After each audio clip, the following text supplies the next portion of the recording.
giants and dwarves, oh my! Welcome back to the channel, my lovely dirtbags. Tonight I am talking about Dritz Do Erden, that peppy, problematic drow elf running amok and dodging racial stereotypes out there on the savage frontier of Faerun. That's right, I just finished book 2 in the Hunter's Blade trilogy, The Lone Drow by R.A. Salvatore. Spoilers for book 1 if you haven't read it. Now, I have to say, I like this book a lot more than the last one in the trilogy, but still, my biggest gripe is how much ass the orcs suck. But we'll get into that later. I also want to clarify that I think that this style of fantasy is growing on me, and I'm learning to appreciate it for what it is. Overly powerful characters that honestly struggle to find a true challenge, but that also allows them to get into some pretty interesting situations and scenarios, and that has its merits. I don't, however, think it will ever be my favorite type of fantasy. Saga of the Forgotten Warrior by Larry Correia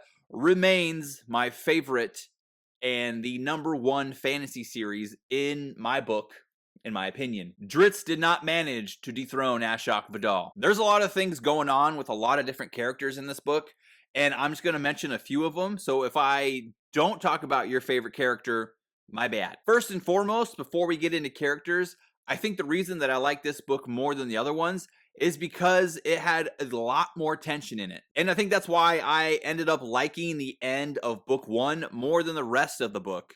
Because at that point, that's where all the tension came from, in my opinion, in that book, when the party was completely surrounded by 1,000 orcs. It's a shame it took 1,000 orcs to cause tension, but it is what it is. The Lone Drow, however, has tension throughout the whole book, so yeah, I like this book better. I think the problem with having badass characters that can kill their enemies 20-1 without really breaking a sweat is I don't really ever feel worried for them. And that's not hyperbole, by the way. That's actually in the book. There's a part where they go, I'm like, oh, they slayed the orcs 20-1.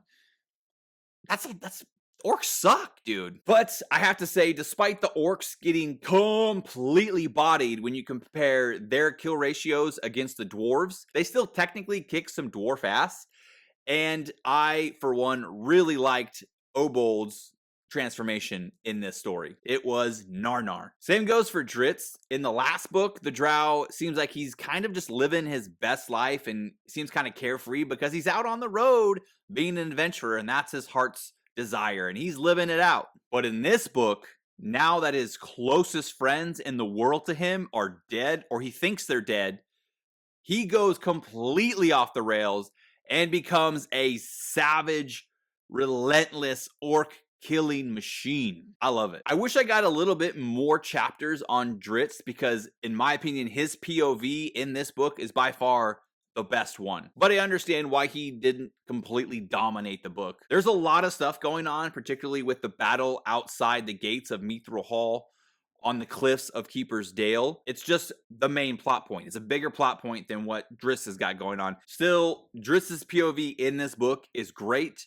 which, since it's supposed to be his book, it should be. Let's talk about Obold, Many Arrows. I don't know how to say his name. He's a large, vicious, strong orc who goes from being the leader of the Many Arrows clan to being a literal living avatar of the orc god Grumsh and the king orc of basically all the orcs in the north. And this all stemmed from events that happened in the last book, where Regis managed to escape the Battle of Shallows and then go find help from some dwarves to go back and rescue his friends who are stranded behind enemy lines in the town of Shallows. Now, the method that the dwarves used to extract their stranded comrades was an idea that was put forth by the dwarf druid Pikel, I don't know how to say his name, Pikel Boulder Shoulder, where he used his wood shaping spells to make a huge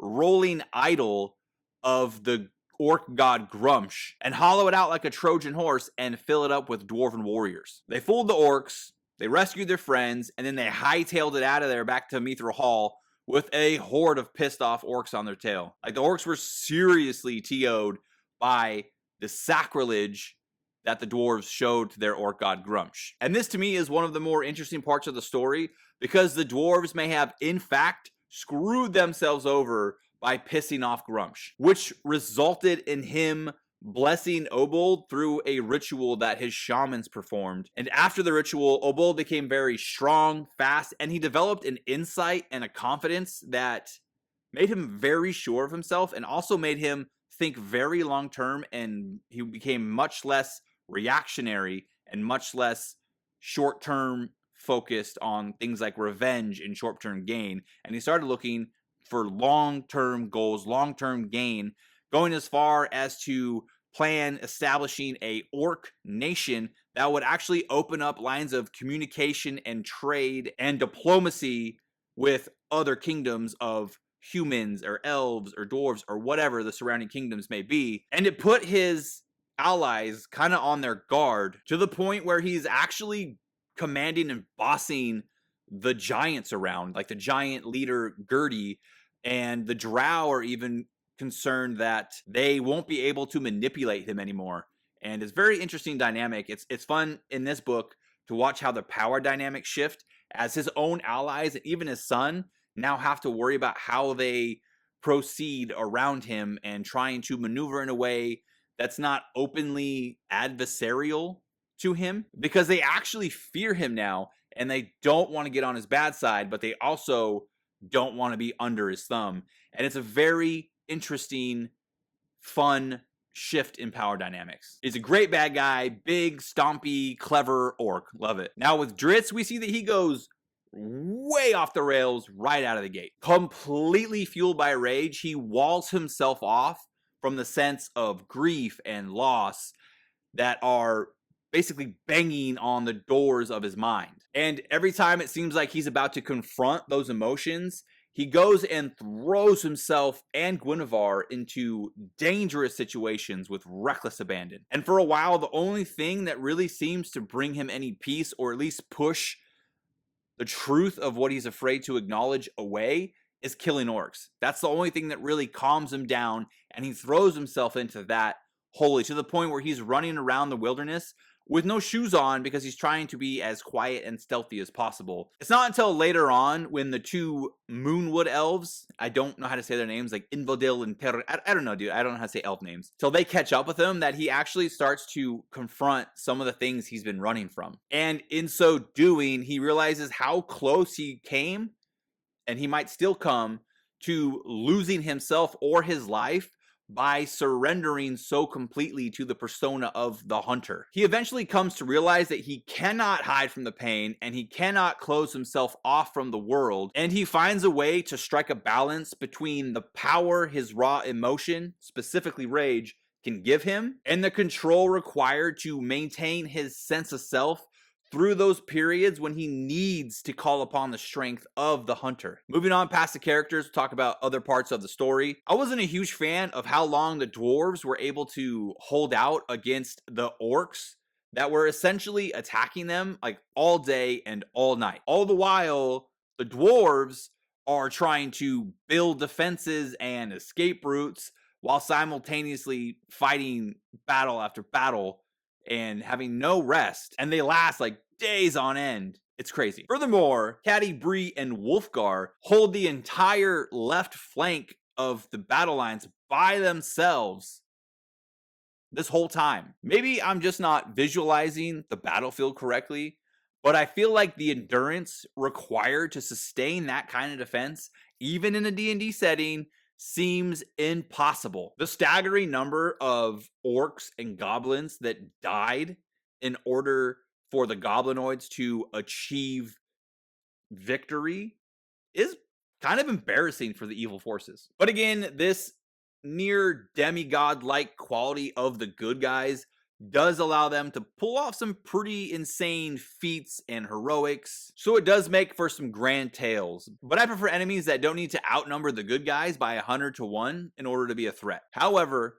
I do understand that as far as the heroes go, they all have enchanted items. It's D&D. I understand these items power these characters up a lot. I totally get that.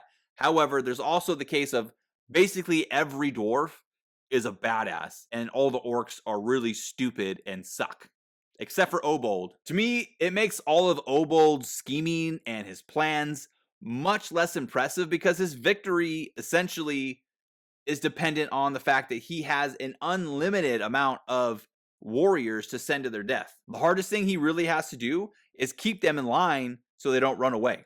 Like, that's it. This definitely seems to be my biggest gripe with these books, and it might just be the D&D setting in general. I don't know that it is unique to these books or this story or the Drit series. It might just be a D&D setting thing where all the heroes are super powerful and great and all the enemies really need a lot of advantages in order to get the drop on the heroes. But like I said, it's growing on me, and I'm actually learning to kind of appreciate it, and I am enjoying the story. I also don't get how the orc army is utilizing their giant allies. They wasted so much time building catapults when they could have just gone down and assaulted the front lines. I mean, they're giants. In the book, the reasoning is that Gertie doesn't want to sacrifice her giants, so they just stay really far away and throw rocks. I don't know if that's the greatest reason, and I'm also not super into the only reason that the Drow are messing around and manipulating everybody is because they like to. I mean, I guess that's a good reason, but I don't know, just there's no like compelling driving force pushing the Drow to do what they're doing. They're literally just bored. So I don't know. That wasn't great for me. I guess it makes sense at least. Like it's just in their nature. I know it sounds like I hate this book. I don't. I actually did enjoy reading it. These are just the things that stuck out to me that I'm coming to believe are just part of this style of fantasy. Very epic indeed. The ending leaves off with the kingdom of Mithril Hall being in a very precarious situation, and a lot of characters left not really knowing what's going on. With Dritz especially, I feel like he is on the verge of doing something that he might seriously regret. Not because he's doing something wrong, but because he's operating under a false presumption about the fate of his friends, including his lover, Hattie Bree. I'm starting the third book in the trilogy right now. I'm a little ways into it, and I am enjoying it, and I'm looking forward to reading the rest of this book. And then I'm looking forward to moving on to another series. I do recommend reading this book if you like epic fantasy, high fantasy, whatever you want to call the genre. Absolutely. I'm sure I'm not the first person to recommend Dritz books to people, but I do genuinely like it. There are things that I don't particularly like about the tropes and mechanisms of this style of fantasy, but that doesn't mean it doesn't have its merits, and that doesn't mean that it's bad. It's just maybe not my particular flavor. I understand why other people really like these books. I think they're well written. Again, it's just maybe not my particular exact style of fantasy. That's all I got for this video, boys. Please like, share, comment, and subscribe, and I'll see you guys next time.